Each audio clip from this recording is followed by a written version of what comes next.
Champions. I'm Amy Morgan, the feature writer for the Marriage Initiative, and I am just delighted to introduce Dr. Michael Sytsma today. Dr. Mike is an ordained minister, licensed professional counselor, certified sex therapist, and a certified professional counseling supervisor. While he personally counsels 24 couples weekly through the Building Intimate Marriages ministry he founded, he also teaches graduate level classes at 5 prestigious universities and co-created Sexual Wholeness Inc., a Christian nonprofit dedicated to training, equipping, and certifying professionals in human sexuality.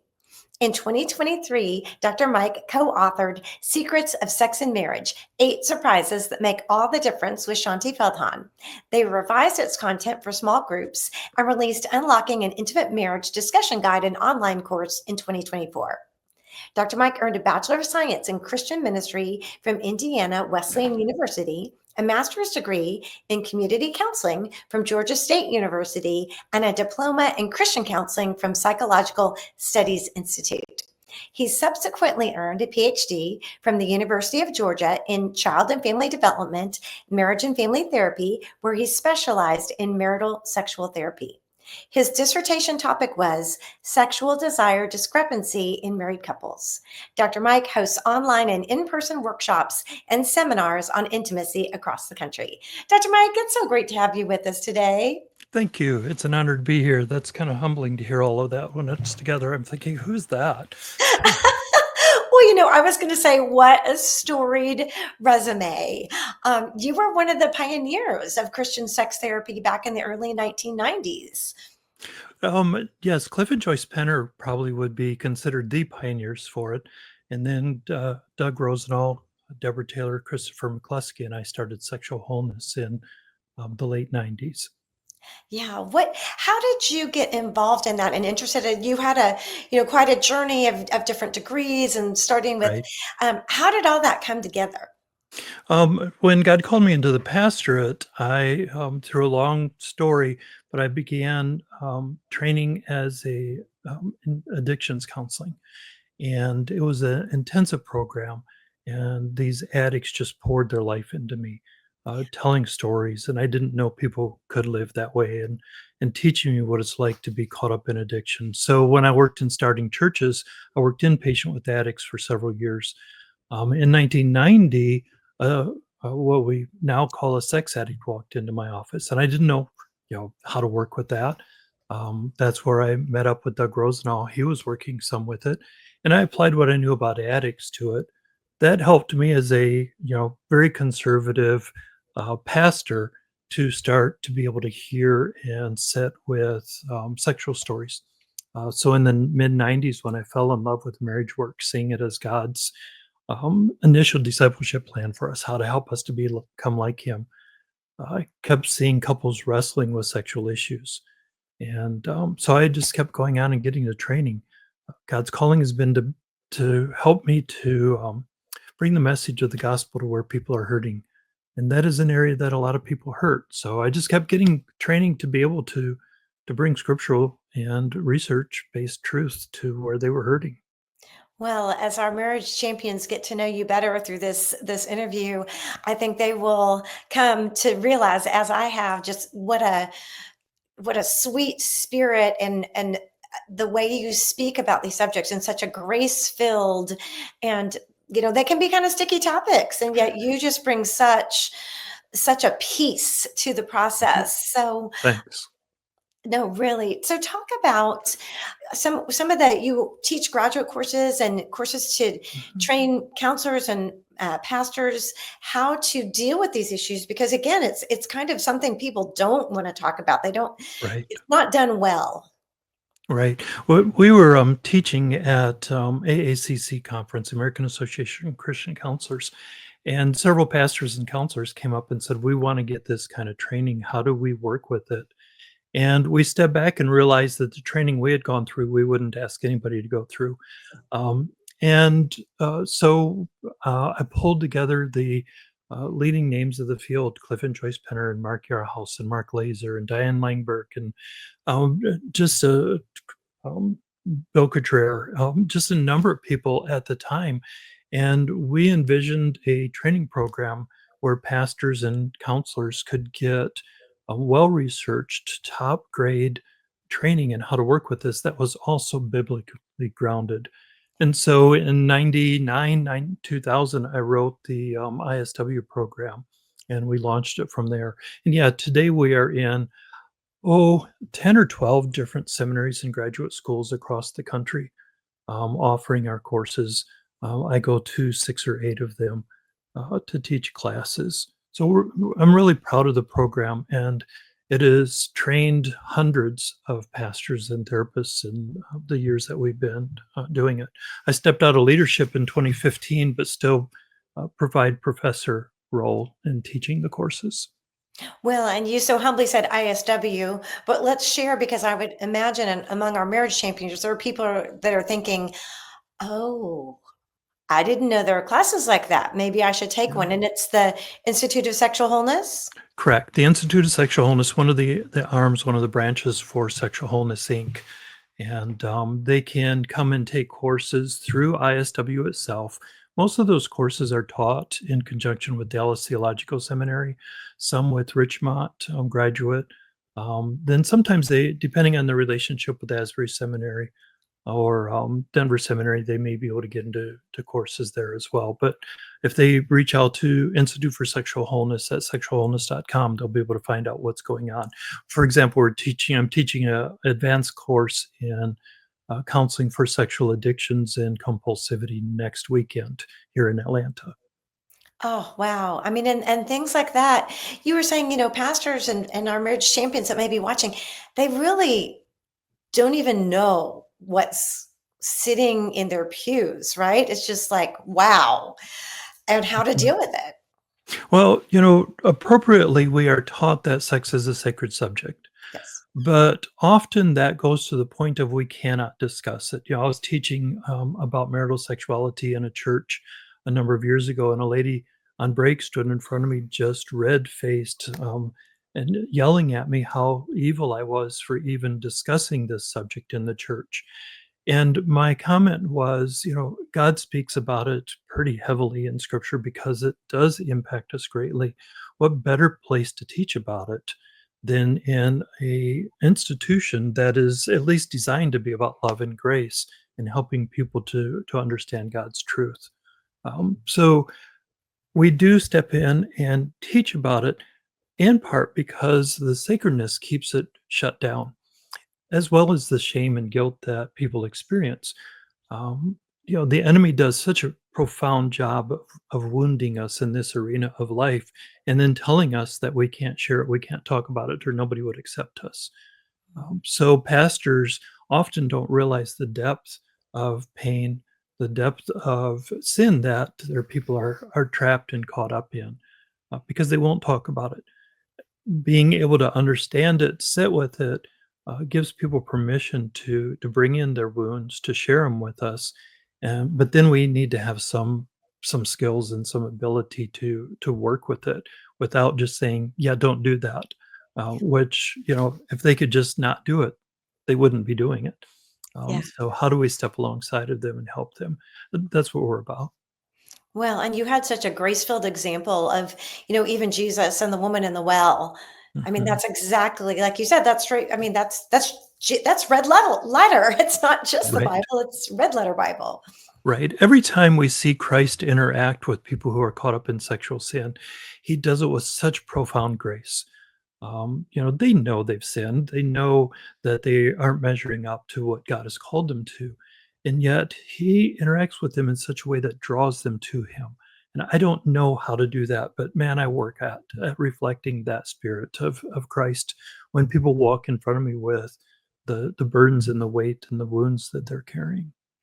Well, and when you talk about that too, I know you do counsel couples and through the whole Right. counseling organization, you do a lot of affair recovery um and And you sex know, therapy, and yes. So I and a staff of clinicians that I've hired work in Swanee, Georgia. I see about 2 dozen couples a week, and then we'll do intensives at times for people who need to fly in from out of town. And then we have the whole team that we have trained. That's available through the American Board of Christian Sex Therapists, abcst.org. And there are people across the country that are trained to work with these issues as well in a clinical perspective. Oh, that is just so wonderful, and so much hope that, I'm sure like some of our mentors, probably this is coming up, and they're like, "Oh wow, where do I turn?" Right. And right there's a great referral. Yeah. So there's kind of two different areas. There's the affair recovery, and you have a really great illustration of the trust bucket. And then there's Mhm. your dissertation on desire differences. That's Right. so interesting. So you pick, which do you want to talk about first? Oh, I always love working with the desire stuff because that's such an area of misunderstandings. That is the number one sexual issue that couples bring to marriage therapists and to sex therapists. And I got into it because my major professor looked at me and he said, "Where do people hurt, and what do you want to research?" Yeah. I was doing work in grace therapy at the time, and that's what I went into my PhD to study. And they weren't real keen on at University of Georgia on me studying grace therapy. So, he shifted me towards desire issues and desire discrepancy when individuals in the marriage want something different than their spouse does. And I look back on that and truly see that as God's direction and His work in my life to guide me into this arena because there's such woundedness, such mythology, there's such misunderstanding and pain in the arena. Oh, well, we've teased it, so let's talk about it. What are for those who haven't read your book or who haven't, Uh-huh. looked at your information, what are desire differences? How do we Well, go? yeah, there's a number of different ways that couples experience a desire discrepancy. The most common one is frequency, where the high desire spouse, which is about 52% of couples, the husband is the higher desire. About 27%, the wife is the high desire. About 22%, they actually agree. But interestingly, 10, um, 10% of couples don't think they agree. So about 14 to 15% of couples know they agree, but 22% when we test them actually agree, which is kind of fascinating. We underestimate how similar we are in marriage many times. But in those couples, the high desire spouse tends to want it more frequently. And so the pressure becomes on the lower desire spouse. The person with the least desire always has that kind of a sense of power, or they're the decision makers often. So the higher desire person is pressuring them to make a different decision, and that creates conflict and tension in the relationship. And often they are lower desire, um, uh, but many times they just have a different type of desire, which is one of the things that couples don't understand. Yeah, S- because what is that? Because basically, I mean, and the way you frame it too, the words you use, the way that people, Right, you just don't want to, or you don't like me, and all the wrong messages that start wrapping up in right. people's heads that are not true at all. Right. Clinically, we talk about that as poor attributions. That we look over at our spouse and say, "Hey, you're kind of cute. You want to play tonight?" And our spouse looks over and says, I'm too tired. No." And the attribution we make is, "You never want to be with me.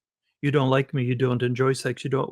We create these catastrophic kind of interpretations of it that lock our spouse into a poor spot. And the most common thing that we find is we have an initiating type of a drive. Sometimes in the field, it's called spontaneous desire. I don't care for that. It's not an inappropriate term. I don't care for that term because a desire is never spontaneous. It always comes from a chemical shift or an external trigger in our environment. So I like to think of it as an initiating desire. In other words, I experience a desire before I experience arousal. And so I look at my spouse and I'm pursuing it. I'm initiating that. And we want our spouse to have the same kind of desire, that you're always hungry for me, you always want to be with me.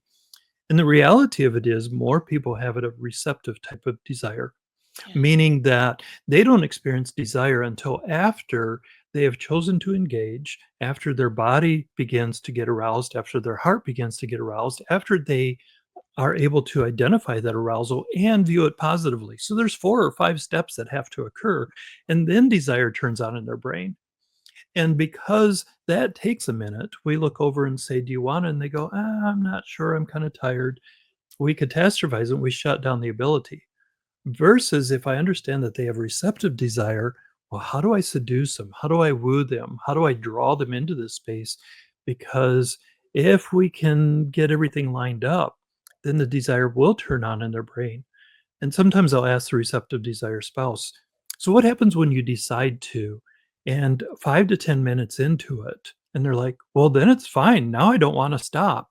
Right. That's receptive desire. Had a couple, he said, she looks over at me in the middle of sex and she's like, this is so great. Why don't we do it more often? And I'm like, seriously? And he says, so, the next morning I roll over and I begin to play. And she's like, what are you doing? We did this last night, but you said more often. Well, that doesn't mean now. And he says, I don't understand what's going on. But when she was aroused, she was in that desire state. That's receptive desire. Now she's not aroused, so the desire is turned off. You just Yeah. have to figure out how to get it turned back on again. And the two of you understanding that's how it works, she may have to make more of an intentional decision to engage, knowing that once her body turns on, the desire will be there. And just even having that conversation or having Right. even before having the conversation, actually even having the researched facts and Hmm. and then all of a sudden, oh, it's not about, the spouses, it's about your biology of your Right. body. And then once you explain that, that takes all of the emotional entanglement out of it. Right, right. And we will see often it does a little bit better as couples get older because the more husbands shift from an initiating desire to a receptive desire. And when we line it up, we look at how the spouses who say they are initiating and the spouses who say they're receptive, and we put that together. It makes a grid of 9 different types of couples, and only 10% of them are they both initiating type of desire. They tend to be slightly younger couples, which makes sense. And we see a quarter of the couples where they're both receptive. 43%, almost 44% of couples, he's the initiating and she's the receptive. Kind of our stereotypical couple where he's hungry for it and it takes her a minute to warm her up. 43, 44% of couples fit there. And so we look at what's different in those couples. And what's fascinating is the couples where both were initiating or both were receptive had almost identical levels of marital and sexual satisfaction.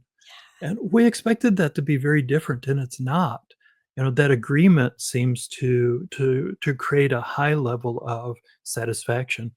And the way we find it, even in couples who are different in their types of desire, when they talk about it and they're able to understand it Yes. and normalize it, we see them come to that same level of satisfaction. It's when they have those bad attributions. He wants it all the time. He only wants sex. He doesn't want to be with me. Yeah, that doesn't work. Or she never wants it. Or my husband doesn't find my body attractive. He never wants sex. Any guy would want to have sex with me, but he doesn't. There's something broken and wrong with him. Yes. Those kind of stories don't work in marriage, and they draw the couple apart. Well, and that again, just having that conversation and just even knowing the research, and I love that you said too, as they move closer to understanding, then Mhm. instead of it becoming an issue that draws them apart.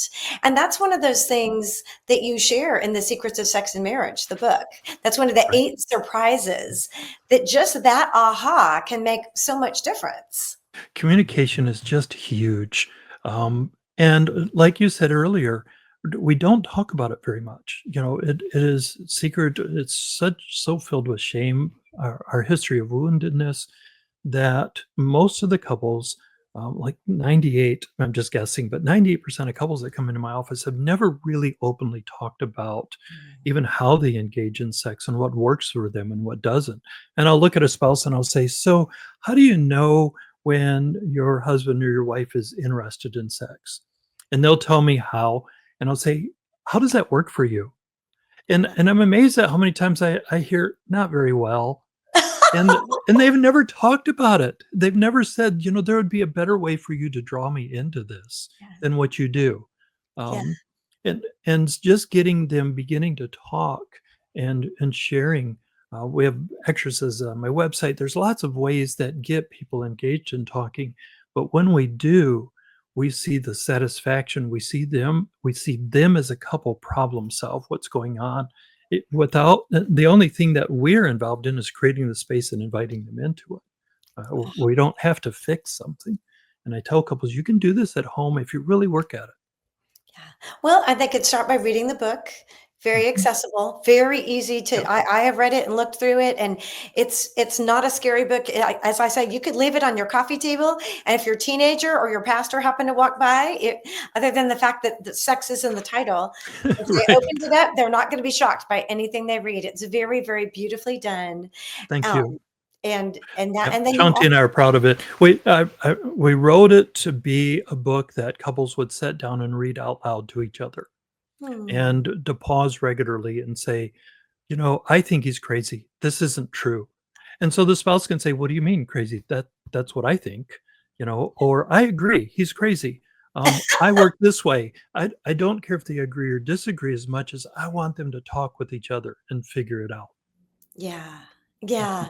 And then too, you have courses and information that they can take online as well, right? Correct. Yep. If they go to intimatemarriage.org, my website, and click on the workshops and teaching arena, we have, of course, the live teaching that we will do in different places. And they can always bring us in for that.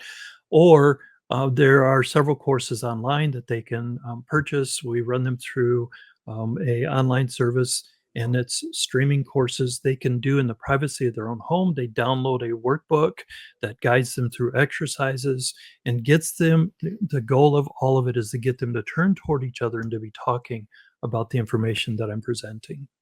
Hmm. And if a marriage champion would want to tackle the subject in a small group, you and Chanti worked really hard to take your Right. beautiful book, The Secrets of Sex and Marriage, and then change it to make it appropriate for small group use. So Right. could you describe that? Because this was something, brand new that I did not know. And you really, it's so well thought out and beautifully done. Thank you. I pastored for a lot of years, and this is small groups are where I think church happens. This is where we can really wrestle with the implementation of the faith. But it's difficult to talk about sexual issues in a small group. If I'm sitting with Frank and Cindy, and Cindy says, I wish my husband would budget more. And I go, I budget. I wish my wife, that we both budget and would like that.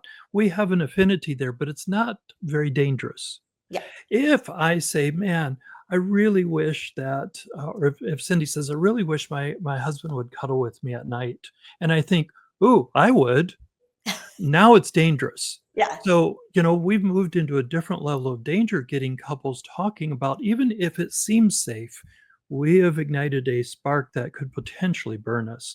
So I spent years sorting through how do we do it. And so the first four lessons are more just about intimacy, but we work to get couples talking in as safe of a manner as possible. So, for example, when we talk about desire, and we described receptive desire. Is there a food that you have a receptive desire for?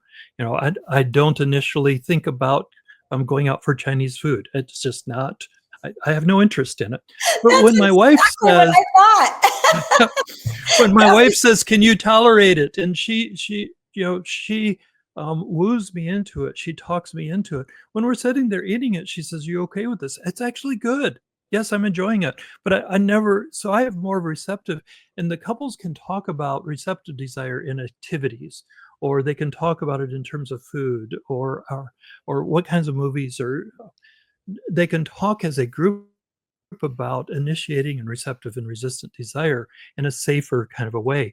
And then we send them home to talk about how that looks in their sexual lives. So they don't discuss that in front of the group, but the concepts are there, and they know what's being talked about, but they're not going into that unsafe kind of arena. The other thing we did is we partnered with Right Now Media to do this, and generally they'll do about a 12 to 15-minute teaching video and then 45 minutes of guided discussion. And I said, no way, that's not safe. You can't set the subject on the table and then expect the average group leader, even a professional, to guide a group through such potentially Minefields. minefielded Yeah. subjects. Yeah. And so what we did is 3 4 minute teaching clips and then 10 minutes of discussion. And we tell the group leaders, if we land this discussion and we say, talk about a food, and one of the members is a little poor boundaried and they begin to talk about sex, the group can just go, okay.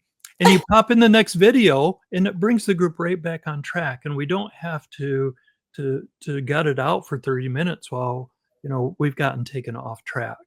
All of this designed to make it as safe as possible for people to turn toward each other, to normalize the subject, and to get support within the body of Christ for an arena that is so commonly struggled with.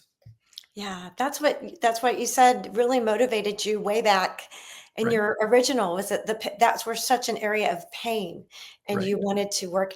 So why is it important?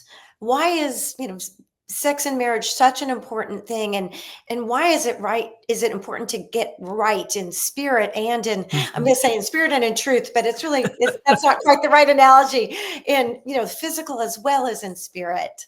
Right. So I have this weird belief that God designed it intentionally. The old church fathers, and there are many that believe this truth. And if you do, you stand with the great in the field. And I'm not going to tell you you're wrong, but the old church message is that sex is just about procreation. And I look at how our bodies are designed and how the heart is engaged in it. And I think, well, that's true, but I think there's more to it. That God designed it as an object lesson. He designed it to teach us about Him and His relationship with Himself and His relationship with us, our relationship with Him and with each other, that it just flows so powerfully. And part of what I think it does is as couples learn how to have truly rich, intimate sex, something about their spirit is awakened, and they are challenged to pursue a spiritual intimacy that's rich and profound. Even couples that come to see me who are not faith-based, and they begin to have rich, intimate sex, begin to pursue the spiritual realm as a couple. And then I think it's designed to reflect who Christ is. And Christ is incarnate. He's fully God and fully man. So I tell couples, if you want your sexuality to reflect what Christ has built with or what God has built with the potential, we do it in an incarnate way, meaning it's both body and spirit. And an example of that would be kind of the stereotypical 44% of couples, where he walks up to his wife and says, "Hey, so can we?" And he is initiating a physical contact. And she says, we can as soon as you touch my heart. Take me out to dinner and woo me. Let Mm. me talk about my week. And when we have a spiritual connection, then my body is open. And I tell them that is God's design, that it reflect both. If it's just about the physical, if she says, "Yeah, I'll do it just to meet your physical need," no, that's not okay. That's disincarnate. It doesn't work. If we make it just about the spirit of the act, or if we make it just about the body of the act, something gets wounded in it. It's when we bring it together and we reflect Christ in our sexuality, then we're reflecting a kind of intimacy that can only be experienced in that type of relationship, in that type of an event. And I think it reflects God in a really profound kind of a way. And I think it's cool that he's invited us into that gift and into that potential to reflect who he is. Well, and that really, I mean, changing that mindset to picture what a beautiful connection Mhm. that the whole thing can be, really Right, takes away that kind of that shame message and all of those things that kind of have permeated and kind of trickled down, and really changes the mindset and opens the door to how things could be and how they could be right, beautiful and right, and correctly should be, and not too hard. right. Correctly should be, but we broke that in the Garden of Eden Yes. when we chose to take on something that God told us not to touch. and the knowledge of good and evil, and we used it to judge, hide, and blame. And I tell couples that in the bedroom that you judge, hide, and blame is as old as the story of the Garden of Eden. It's human. But God gives us a pathway to do something different, to be Mhm. naked and unashamed, even in, and especially in our marital relationship. What does it take to be open, to not carry shame into the bedroom, and to extend grace and truth, and truly be present with one another in something that can be rich and profound. And I think can only happen in the context of a covenantal relationship.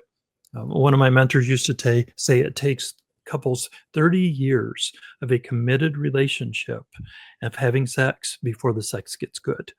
Hmm. Because he says it takes that experience in knowing one another before it can truly be good. And Wow, he wasn't a Christ follower.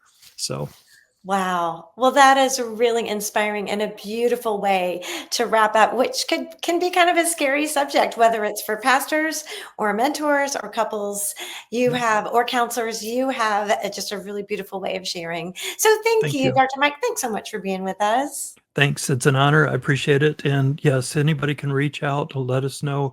We're happy to give them some guidance and some help through intimatemarriage.org or through the secrets of sex and marriage.com website. We've got lots of helps and articles on both.